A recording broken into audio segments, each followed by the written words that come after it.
मलाही महत्त्वाचं वाटेल आणि ज्याच्यातून आपण एक संवाद साधू शकू, त्या संवादातून काहीतरी आउटपुट येईल, काहीतरी चांगली गोष्ट जन्मास येईल, त्याच्यातून काहीतरी चांगलं परिणाम घडेल, या दृष्टिकोनातून विचार केल्यानंतर मग पालकत्व आणि नेतृत्व या विषयावरती बोलावं असं आमचं ठरलं आणि त्या अनुषंगाने आज आपण इथं जमलेलो आहोत. त्याविषयी माझे थोडक्यात मी विचार मांडण्याचा प्रयत्न करणार आहे. मुलामध्ये जसं आत्ता बोललो की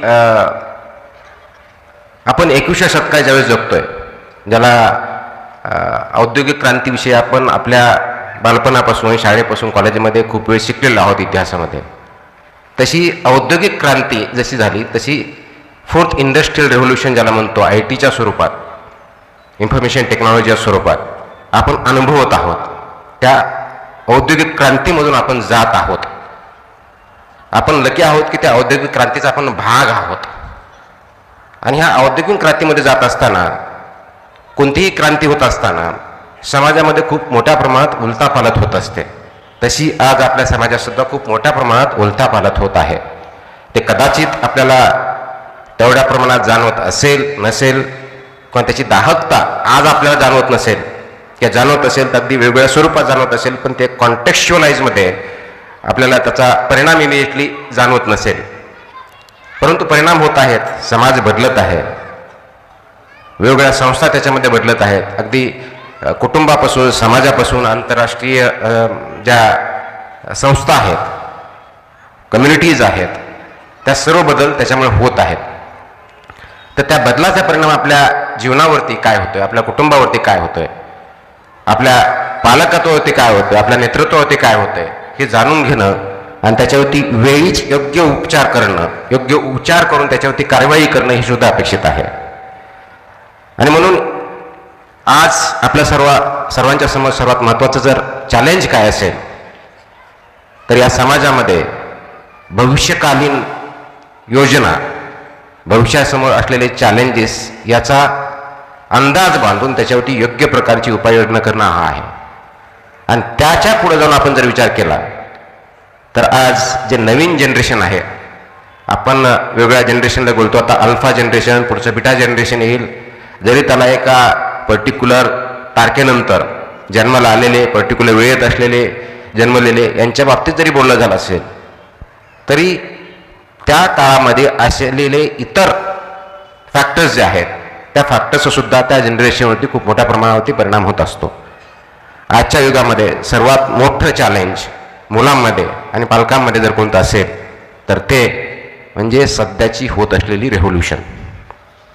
आपण artificial intelligence, machine learning, WhatsApp, chatbot या सर्वांच्या युगामध्ये राहत असताना त्याचा आपल्या मुलावरती होणारा परिणाम किती भयानक आहे याची जाणीव कदाचित आपल्याला होत नसेल. आपल्याला आठवतंय की 2020 ज्यावेळेस कोरोनाची महामारी आली त्यावेळेस कोरोना काय होता, त्याला मेडिकल सायन्समध्ये कोणत्या पद्धतीने टॅकल करायचं हे पहिल्या वेळेमध्ये कुणालाही माहीत नव्हतं, जगामध्ये कुणालाही माहीत नव्हतं. मग त्यावेळेस आपल्याला योग्य वाटेल आपल्या अनुभवाच्या आधारे आपला जो काही अनुभव आहे तो आपण आपल्या गाठीशी बांधून उपाययोजना करण्याचा प्रयत्न केला. त्याच्यावरती रिसर्च होत गेले, त्याच्यावरती नंतर वॅक्सिन आल्या, त्याच्यानंतर आपण प्रिव्हेन्शन घेतले. तरी लाखो करोडो डेथ झाले जगामध्ये. वेगवेगळ्या शासनाने वेगवेगळ्या पद्धतीने त्याच्यावरती मात करण्याचा प्रयत्न केला आणि फर्स्ट वेव्ह, सेकंड वेव्ह आल्यानंतर त्याच्यावरती एक सायंटिफिक मेथॉडॉलॉजीच्या माध्यमातून आपण त्याच्यावरती मात करू शकलो. तो जो पॅन्डेमिक होता तो एंडेमिक झाला. त्याच्यामुळे परत आपण पूर्वत अशी जीवनशैलीमध्ये येऊ शकलो. परंतु ते होत असताना त्या काळातले जे काही 6 महिने, 8 महिने, जवळजवळ 1 वर्ष आपल्या सामाजिक जीवनावरती खूप परिणाम झाला. त्याचा एक परिणाम हा आपल्या त्यावेळेसच्या शाळामध्ये न जाता व्हर्च्युअल लर्निंग, व्हर्च्युअल टीचिंग याच्यावरती झाल्यामुळे झूम ही नॉर्मल गोष्ट झाली. आणि त्या काळात शाळेच्या माध्यमातून मुलांचं नुकसान, अकॅडमिक नुकसान होऊ नये, शैक्षणिक नुकसान होऊ नये म्हणून व्हर्च्युअल टीचिंग अँड लर्निंग झालं. मोबाईलचा वापर वाढला, स्क्रीन टाईम वाढला आणि त्या स्क्रीन टाईमचे परिणाम आज आपल्याला त्या काळातल्या पर्टिक्युलरली स्कूल गोईंग चिल्ड्रन किंवा अडल्ट एजमध्ये त्यांच्यावरती खूप निगेटिव्ह झालेले दिसतात. कारण त्या 1-1.5 वर्षात 2 वर्षात शाळा फक्त लर्निंग टीचिंगसाठी नसते, तर समाजामध्ये कसं वापरायचं, सामाजिक संबंध कसे असावेत, कसं वागायचं, कसं बोलायचं या संबंधी सुद्धा तिथं शिक्षण होत असतं, विचारांची देवाणघेवाण होत असती. त्याचा नेगेटिव्ह परिणाम खूप मोठ्या प्रमाणात झाला हे आज आपण अनुभवत आहोत. त्याचा एक नेगेटिव्ह परिणाम हा इंटरनेट वापरल्यापासून ज्या इन्फॉर्मेशन किंवा मोबाईल वापरण्यामुळे मुलांच्यामध्ये स्क्रीन टाईम वापरण्यावरती झाला, ॲडिक्शन खूप मोठ्या प्रमाणात वाढलं. पर्यायाने लर्निंग ॲबिलिटीज कमी झाल्या. मी सध्या दिव्यांग कल्याण विभागामध्ये सचिव या पदावर कार्य करत आहे. अनेक डिसेबिलिटीजपैकी इंटेलेक्च्युअल डिसेबिलिटी हा एक प्रकार आहे. 21 प्रकारच्या आपण ज्या वेगवेगळ्या डिसेबिलिटीज आहेत त्यापैकी इंटेलेक्च्युअल डिसेबिलिटी, ज्या लर्निंग डिसेबिलिटी पर्टिक्युलर जे म्हणतो, असेही प्रकार या काळात वाढलेले आहेत, ज्याला इनिजिबल डिसेबिलिटीज म्हणतो. अटेन्शन स्पॅन खूप कमी झालेला आहे. हे का झालं? ही IT रेव्होल्युशनचा पार्ट असतानाही त्याचे जे काही नेगेटिव्ह परिणाम असतात त्याच्यातला एक परिणाम हा स्क्रीन टाईम वाढल्यामुळे होतो. दुसरा प्रकार त्याच्यामध्ये असाही होतो की आपल्या काळामध्ये आपल्याला एखादी माहिती पाहिजे असेल तर पुस्तक वाचणं, त्याचा रेफरन्स शोधणं, टीचर्सला विचारणं, इतर जणांना विचारून त्याच्यावर माहिती घेणं, अभ्यास करणं, त्यावेळेस माहिती भेटायची. आता माहिती घेण्यासाठी प्रयत्न करावे लागत नाही, कारण प्रत्येक गोष्टीला आपल्याकडे उत्तर काय आहे तर गुगल आहे, चॅटबॉट आहे, GPT आहे, ह्या सगळ्या माध्यमातून आपल्याला माहिती भेटते. मग ह्या IT रेव्होल्युशनच्या काळात जसं मी म्हटलं सर्वात मोठं चॅलेंज जर कोणतं असेल तर हे आहे, माहिती कमी नाही आहे, माहितीचा फ्लड आहे, महापूर आलेला आहे, परंतु दिशाच माहीत नाही आहे. मुलांना दिशा जास्त महत्त्वाची माहितीपेक्षा. माहिती ते कुठे नाही शोधू शकतात, आज आपल्यापेक्षा जास्त पद्धतीने ते शोधू शकतात. आणि ती माहिती आहे का ओपिनियन आहे, सत्य आहे का असत्य आहे, योग्य आहे का अयोग्य आहे, ही विचार करण्याची किंवा याबाबतीत निर्णय घेण्याची जी प्रक्रिया आहे, या बाबतीत निर्णय क्षमता जी आहे ती कमी झालेली आहे. म्हणजे आपल्याला शिकवलं जायचं की हे सत्य आहे, ही ओपिनियन आहे, ही त्याचा पॉईंट ऑफ व्ह्यू आहे. हे डिस्क्रिप्शन जे आहे किंवा डिसिजन मेकिंग जे आहे ते शिकण्याची आज जास्त गरज आहे. आणि त्याचं लॅकिंग होतं आहे, इन्फॉर्मेशन फ्लडिंग होते आहे, आणि त्याचा परिणाम समाजावरती, कुटुंबावरती खूप मोठ्या प्रमाणात होतो आहे. इन्फॉर्मेशन फ्लडिंग झाल्यामुळं नरेटिव्ह सेट झाले, आणि नरेटिव्ह सेट झाल्यामुळं कुटुंबामध्ये, समाजामध्ये वेगळ्या नरेटिव्हच्या वाटेनं व तो सत्य आहे की असत्य आहे हे तपासण्याच्या पुढे जाऊन व्हॉट्सअप युनिव्हर्सिटी सुरू झाल्या. आता व्हॉट्सअप युनिव्हर्सिटीचे परिणाम काय आहेत आपण बघतो. तर हे परिणाम आपल्याला होऊ द्यायचे नसतील तर पालकांची, शिक्षणाची, समाजाची जबाबदारी खूप मोठ्या प्रमाणावरती वाढलेली आहे. आणि ती जाणीव करून देणं आणि त्याच्यावरती योग्य प्रकारे मात करणं ही समाजाला गरज आहे. आणि म्हणून 21व्या शतकात ज्यावेळेस आपण म्हणतो जसं ITचं चॅलेंज आहे, जशी रेव्होल्युशन आहे तसं दुसरी बाजू चॅलेंज आहे, तशी कॉम्पिटिशन खूप मोठ्या प्रमाणावरती आहे. म्हणजे अगदी पहिलेच गेल्यानंतर 100 पैकी 100 मार्क भेटले पाहिजेत, पहिल्या दिवसापासून मार्क्स. पालकांची आपल्या मुलाकडून अपेक्षा की शाळेत तो पहिला आला पाहिजे, खेळात पहिला आला पाहिजे, फक्त आपल्याला अकॅडमिक नसताना एक्स्ट्रा करिक्युलर ॲक्टिव्हिटी पहिला आला पाहिजे, क्रिकेटमध्ये नाही तर कोणत्याही गेममध्ये एकदा आउटस्टँडिंग झालं पाहिजे. कोणतीही गोष्ट नंबर्समध्ये मोजायची सवय लागली. म्हणजे 90% मार्क आले म्हणजे अत्यंत वाईट, आणि 100च्या खाली नाही आला पाहिजे यासाठी प्रेशर मुलावरती, पालकावरती, शाळेवरती, टीचर्सवरती. परिणाम काय झाला? शिक्षण बाजूला राहिलं, मार्क्सच्या पाठीमागे लागलो. प्रत्येक गोष्ट मार्क्सच्या नंबरमध्ये गणली जाऊ लागले, आणि त्याचा परिणाम मुलांचा विचारशक्ती काय आहे, त्याचे विचार कोणत्या दिशेने जात आहेत, त्याचा परिणाम काय होत आहे त्या विद्यार्थ्यावरती, पालकावरती, समाजावरती, याचा विचारपेक्षाही माझा मुलगा पहिला आहे का दुसरा आहे, दुसऱ्याच्या विद्यार्थ्यावर मुलाबरोबर त्यापेक्षा चांगला आहे का वाईट आहे, इन द सेन्स मार्क्स कमी आहेत का जास्त आहे, याच्यावरती भर दिला जातो. याचा परिणाम समाजावरती फक्त आणि फक्त नंबर्समध्ये गणलं जाऊन घरामध्ये तीच परिस्थिती सुरू झाली. 2 जर मुलं असतील तो तुझ्यापेक्षा हा चांगला का, याच्यापेक्षा ह्याचे हे गुण चांगले, मग तुम्ही दोघं एकत्र नाही, याच्यापेक्षाही पुढे जायला पाहिजे. ही जी परिस्थिती निर्माण झाली याचा परिणाम कुटुंबामध्ये निगेटिव्ह होत चालला. परंतु समाजामध्ये खरोखर पुढे जाण्यासाठी आवश्यक असलेल्या ज्या गोष्टी आहेत त्याबद्दलचे विचार कमी होत चाललाय. जगण्याची स्पर्धा वाढली. जीवन कसं जगावं यापेक्षा आपल्याला जास्तीत जास्त पगार, मोठी नोकरी किंवा उद्योजक म्हणून पैसे कसे कमावे, श्रीमंत कसं व्हावं याच्यावरती भर लागला. सक्सेसची डेफिनेशन काय? तर माझ्या सक्सेसमध्ये मी स्वतःच्या पायावर लवकरात लवकर कधी उभा राहील, माझं घर कधी होईल, मी मोठ्या सिटीत किंवा छोट्या सिटीत राहील का, गाडी मोठी असेल का, यामध्ये सक्सेस मोडलं जाऊ लागलं. परिणामी सामाजिक जीवन जे आहे ते विस्कळीत होत चाललं. मग याचा पालकत्वाशी संबंध आहे का, शिक्षणाशी संबंध आहे का, समाजाशी आहे का, नेतृत्वाशी आहे का? तर ह्या सर्वांचा संबंध घरापासून, शाळेपासून, समाजापर्यंत सर्वांचा इंटिग्रेटेड आहे. ते करण्याची जबाबदारी आपल्या सर्वांची आहे.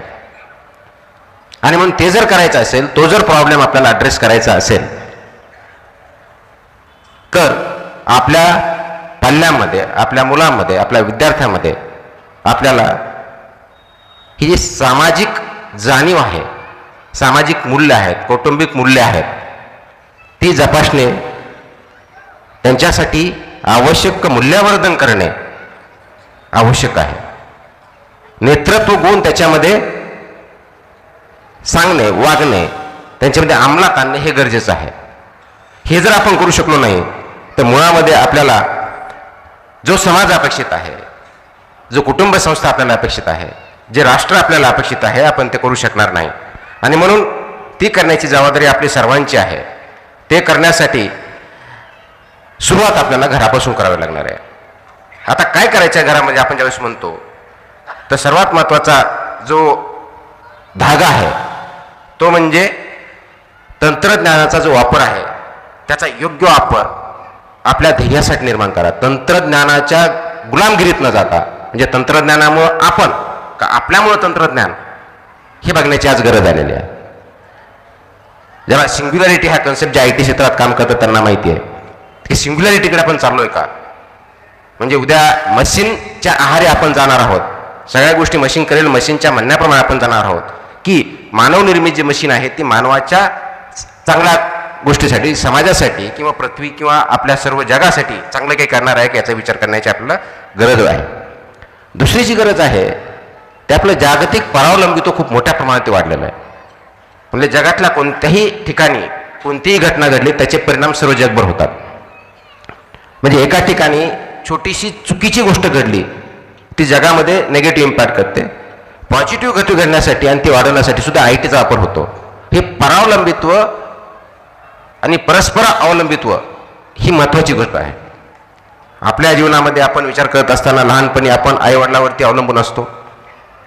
जसं आपण यंग होतो त्यावेळेस आपल्याला इंडिपेंडंट किंवा स्वतंत्र होण्याची एक भाषा आपण करायला लागतो की मी माझं स्वतंत्र होईल, मला नोकरी पाहिजे, मी कुणावर अवलंबून राहणार नाही, म्हणून त्यानंतर आपण इंडिपेंडंट होण्यासाठी प्रयत्न करतो. ते झाल्यानंतर आपल्या लक्षात येतं की आपण इंडिपेंडंट कधीच होऊ शकत नाही, पण परावलंबी राहू शकत नाही. तर परस्पर अवलंबून एकमेकाशी निगडीत असतो, म्हणून तो परस्पर संबंध व्यवस्थित जपणं हे आवश्यक असतं. म्हणून जगामध्ये सुद्धा फक्त माणसामाणसामध्ये नाही तर जगामध्ये सगळ्या देशामध्ये, समाजामध्ये परस्पर अवलंब खूप मोठ्या प्रमाणात वाढलेला आहे. इंटरडिपेंडन्स खूप आहे. तो तसा फक्त माणसामाणसातच नाही तर पृथ्वीवरच्या सर्व गोष्टीमध्ये आहे. एन्व्हायरमेंटचा आणि आपला आहे, समाजाचा, एका देशाची दुसऱ्या समाज आहे, जमिनीचा आणि पाण्याचा आहे. तर ते परस्पर अवलंबित्व जसं आहे तसं, कारण आपण एक सामाजिक प्राणी आहोत. आपला आणि एन्व्हायरमेंटचा संबंध आहे. सर्वात मोठा प्रश्न आज जगासमोर क्लायमेट चेंजचा आहे. त्या क्लायमेट चेंजचा आपल्यावरती खूप मोठ्या प्रमाणावरती परिणाम होत आहे. आपण त्याच्यामध्ये मिटिगेशन मेजर्स कोणते घ्यायचे, अडॅप्टेशन कसं करायचे याच्यावरती आपण विचार करतोय, पण इम्प्लिमेंट करत नाही. समुद्राची पातळी वाढण्यापासून तर सीझन चेंज होण्यापर्यंत फ्लडिंग, म्हणजे मराठवाड्यासारख्या भागामध्ये जिथं कधी पाऊस पडत आहे तिथं फ्लडिंग येत आहे. थंडीचे दिवस कमी होत आहे, हीट वाढत आहे. पुण्याच्या ठिकाणी ज्यावेळेस आपण बघत होतो अत्यंत चांगलं वातावरण असताना आज सर्वात पोल्युटेड सिटीपैकी ही एक मानली जाते. काही वर्षापूर्वी दिल्लीमध्ये, फक्त दिल्लीमध्ये पोल्युशन दिसायची वेळात आज मुंबई, पुणे, सगळ्या ठिकाणी, इव्हन जगातले 100 टॉप मोस्ट पोल्युटेड सिटी जर बघितल्या त्याच्यापैकी जवळ 70पेक्षा जास्त सिटी आहे इंडियातल्या आहेत. हे प्रॉब्लेम जे आज आलेले आहेत ते का, तर परस्पर अवलंबित्व समाजामध्ये, जगामध्ये खूप मोठ्या प्रमाणात वाढलेला असल्यामुळं त्याचाही आपल्याला सामना करायचा आहे. अगोदर बोलल्याप्रमाणे माहितीचा महापूर वाढलेला आहे. सत्य काय, असत्य काय, किंवा हे नरेटिव्ह कोणता, ओपिनियन कोणतं आणि पुढं कसं जायचं, याच्यावरती आपल्याला काम करण्याची गरज आहे. आणि हे सगळ्यावरती जर मात करायची आहे तर नेतृत्व गुण आपल्यामध्ये, आपल्या पाल्यामध्ये, वेगवेगळ्या संस्थांमधून हे नेतृत्व गुण त्यांच्यामध्ये आले पाहिजेत. हे करण्याची आपल्या सर्वांची गरज आहे. आणि ते करायचं जर असेल तर एक डिसिप्लिन आपल्यामध्ये असण्याची गरज आहे. एक डिसिप्लिन लाईफ जगण्याची गरज आहे. डिसिप्लिन म्हणजे संकुचित वृत्तीची डिसिप्लिन नव्हे. जीवनामध्ये आपली भूमिका काय आहे ती समजून घेणं, इतरांची भूमिका काय आहे ते समजून घेणं आणि समजवणं, समाजाची भूमिका काय आहे ते समजणं, ते दायित्व पार पाडणं आहे. मी अनेक वेळेस म्हणतो की आपण स्वतःचा जॉब करत असतो. जसं मी म्हटलं की मी एक अधिकारी आहे, मला एक पर्टिक्युलर जॉब दिलेला आहे, तर जॉब जवळजवळ सर्वजण करत असतात, पण आपली भूमिका आपण पार पाडत असतो का? कारण जॉब मी 10 ते 6 केला, सर्व फाईल व्यवस्थित ज्या वेळच्या वेळी डिस्पोज केल्या, निर्णय घेतले, कोणतेही पत्र प्रलंबित ठेवले नाही, म्हणजे माझा जॉब झाला. परंतु मी माझी भूमिका पार पाडली का, ही त्याच्यापेक्षा खूप मोठी हे महत्त्वाचा मुद्दा आहे. म्हणजे समजा मी आता दिव्यांग विभागात जर काम करत असेल तर फक्त दिवसभर आलेले पत्र, काय निर्णय घ्यायचे निर्णय घेतले, खाली सर्वांनी जे काम करायला सांगितलं ते सांगितलं, दिव्यांगांना काय बेनिफिट द्यायचे ते दिले, म्हणजे माझं काम झालं, जॉब झाला. परंतु माझी भूमिका म्हणून दिव्यांग व्यक्तींना न्याय देणं ही जी माझी भूमिका आहे ती मी पूर्ण पाडली का? त्यासाठी ज्यापेक्षाही पुढे मला जावं लागणार आहे ती न्याय मी समजून घेतला का?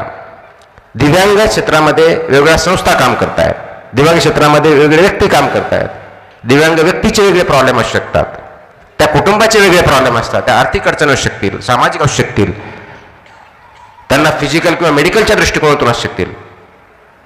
तर त्या समस्या समजून त्यांना मी न्याय देऊ शकतो का? आणि फक्त शासनाच्या वतीनं नव्हे तर समाजामध्ये त्यांची न्यायाची भूमिका जी आहे त्यांना मी न्याय देऊ शकतो का? त्यांना समाजामध्ये डिग्निटी लाईफ जगण्यासाठी मी फक्त प्रयत्न न करता डिग्निफाईड लाईफ देण्यासाठी, त्यांच्याविरुद्ध कोणत्याही प्रकारची अट्रॉसिटी होणार नाही हे बघण्यासाठी समाज त्या दृष्टीने मी तयार करू शकतो का? आणि समाजामधली मंडळी त्यांना एक आपला इंटिग्रेटेड की या समाजात डिग्निफाईड सिटीजन आहेत या दृष्टीने त्याच्याकडे बघतो का? ही भूमिका मी ज्यावेळी समजून घेतो, ती भूमिका आपल्या नवीन पिढीसाठी, विद्यार्थ्यांसाठी, मुलांसाठी, पालकांसाठी आपण एक पार पाडतोयत का, ही करण्याची गरज आपल्यासमोर आहे. आणि म्हणून डिसिप्लिन लाईफ म्हणजे काय, तर 6व्या वर्षी समजा मुलांना शिक्षण देण्यासाठी आपण शिकवतोय का, त्यांना शिस्त लावतोय का? 10व्या वर्षी त्यांना समस्या सोडवण्याच्या बाबतीत आपण प्रयत्न करतोय का? 15व्या वर्षी सहानुभूतीचं जीवन कसं जगायचं हे त्यांना शिकवतोय का? 18व्या वर्षी जबाबदारी घेण्याची आपण शिकवतोय का? आणि हा समाज एकत्र राहू शकतो हे आवश्यक आहे, याची नैतिक जबाबदारी आपल्या सर्वांची आहे. ह्या व्हॅल्यू त्यांच्यावरती आपण बिंबवतोय का? याला पालकत्व, नेतृत्व सेट करण्याची या दृष्टिकोनातून आपल्याला गरज आहे. मग हे कधी शक्य होईल, कसं शक्य होईल? तर याची सुरुवात आपल्याला घरापासून करावं लागेल. कारण घर, कुटुंब, आई वडील, पालक, भाऊ बहीण ही सर्वात मोठी आणि सर्वात महत्त्वाची जडणघडण करणारी यंत्रणा संस्था आहे. आपल्या ह्या घरामध्ये सर्वात महत्त्वाचं नेतृत्व गुण कुठे दिले जात असतील तर ते घरामध्येच दिले जातात. कारण आपल्याला अनेक वेळेस शिकतं की नेतृत्व म्हणजे एखादा नेता कधी घडतो तर तो नॅचरली कोणतरी जन्माला येतं, त्याला नैसर्गिक गुण आहेत असं आपण म्हणतो. कुणी म्हणतं नाही आहे, ही एक देणगी असते. कुणी म्हणतं शाळेमध्ये शिकवलं जातं. परंतु 20व्या शतकाच्या उत्तरापर्यंत 21व्या शतकाच्या वेळेस आपण बघतो आतापर्यंत जेवढे काही रिसर्च झाले, त्याच्यावरती जे काही अभ्यास झाले आणि जगामध्ये सर्वात चांगले जे नेतृत्व उदयास आलं, अगदी महात्मा गांधी असतील, नेल्सन मंडेला असतील, अब्राहम लिंकन असतील, आपण कोणतंही एक मोठं नेतृत्व जर बघितलं जगामधलं, समाजासाठी आपण गेलं, नेतृत्व म्हणजे एका पर्टिक्युलर अँगलमध्ये बघत नाही, एक तर पॉलिटिकल नेतृत्व बघत नाही, मी कोणत्याही क्षेत्रात असेल, सामाजिक नेतृत्व, शैक्षणिक नेतृत्व, सांस्कृतिक नेतृत्व, स्पोर्ट्समध्ये नेतृत्व, राजकीय नेतृत्व, कोणत्याही क्षेत्रात बघितलं असेल तर हे करण्यासाठी सर्वात महत्त्वाचं सुरुवात ही घरापासून होते, आईवडिलांपासून होते. बऱ्याच वेळेस आपण बघतो की आपले मुलं आईवडिलांनी सांगितलं घरासाठी ऐकत नाही, असं आपण खूप वेळेस बोलत असतो. ते तुमचं बोलणं किंवा माझं बोलणं ते ऐकणार नाही, परंतु त्याचबरोबर तुम्ही काय करता, कसं वागता ह्याचं मात्र अनुकरण करत असतात. ते का करत असतात? कारण ते ऑब्झर्वंट असतात. त्याच्यामुळे तुमच्या फक्त बोलण्याकडे न बघता तुमच्या वागण्याकडं, तुमच्या बिहेवियरकडे बघत असतात. आपल्या घरामध्ये आपण आपल्या आईला, आपल्या पत्नीला, आपल्या बहिणीला, आपल्या मुलाला कोणत्या प्रकारची वागणूक देतो, तशाच प्रकारची वागणूक तुमची मुलं तुम्हाला देणार आहेत, इतरांना देणार आहेत. ती वागणूक आपण जर व्यवस्थित असेल की बाबा आपलं चुकलं तर आय एम सॉरी, मी माफी मागतो, हे जर बघितलं, अपॉलॉजी केली, तर आपला मुलगा, आपली मुलगी चूक झाल्यानंतर माफी मागण्याची सवय त्यांना लागते. परंतु चूक असतानाही आपण जर म्हटलं की तू खूप शहाणा आहेस, तू खूप शहाणी आहेस, तर आपला मुलगा मुलगी सुद्धा त्याच पद्धतीने वागणार, म्हणजे आपलं अनुकरण करणार आहेत. तर आपण घरामध्ये कोणते गुण द्यायचे हे फक्त बोलण्यातून न जाता आपल्या कृतीतून यायला पाहिजे, कारण त्याचं अनुकरण आपले मुलं, पाल्य, इतर करणार असतात. मग घर ही नेतृत्वाची सर्वात मोठी शाळा आहे. तुम्ही जर कंपॅशनेट राहिलात, करुणामय राहत, इतराबद्दल चांगल्या पद्धतीनं तुम्हाला एखादं अडचणीत असेल त्यांना मदत करण्याची आपण सवय लावली घरामध्ये, नांदेड सिटी आहे, सिटीमध्ये, समाजामध्ये किंवा शाळेमध्ये, त्याचं अनुकरण आपले विद्यार्थी, मुलं, पाल्य किंवा आपले सवंगडी मित्र हे करणार आहे. आपण जर बघितलं नाही आहे, असंच असतं. आपण बघून एखाद्याकडं ॲक्सिडेंट झाला, तिथं आपण नुसतं बघून ठीक आहे, आपल्याला काही घेणं नाही, आपला काही ॲक्शन नाही, आपण बाहेर निघून जायचं. तर हीच परिस्थिती होते. कमेंट करताना मात्र आपण म्हणतो अरे तो ॲक्सिडेंट झाला, त्याच्याकडे कुणी बघितलं नाही, आणि आपण जातानाही मात्र तेच बघतो. मग आपण गुण कोणते आपण विद्यार्थ्यांना, मुलांना देणार आहोत, ही महत्त्वाची गोष्ट आहे. व्हॅल्यूज कोणत्या आपण इम्बाईब करतो, फक्त बोलण्यातून नव्हे, आपल्या वागण्यातून आणि कृतीतून. मग तिथे कामाच्याच ठिकाणी असेल, घराच्या ठिकाणी असेल, कम्युनिटीमध्ये असेल, मित्रमैत्रिणींशी बोलताना असेल, किंवा घरामध्ये सर्व मेंबर्सला वागणूक देताना असेल. हे नेतृत्व गुण आपण कशा पद्धतीने करतो याच्यावरती आपला समाज, आपलं कुटुंब, आपलं राष्ट्र अवलंबून आहे.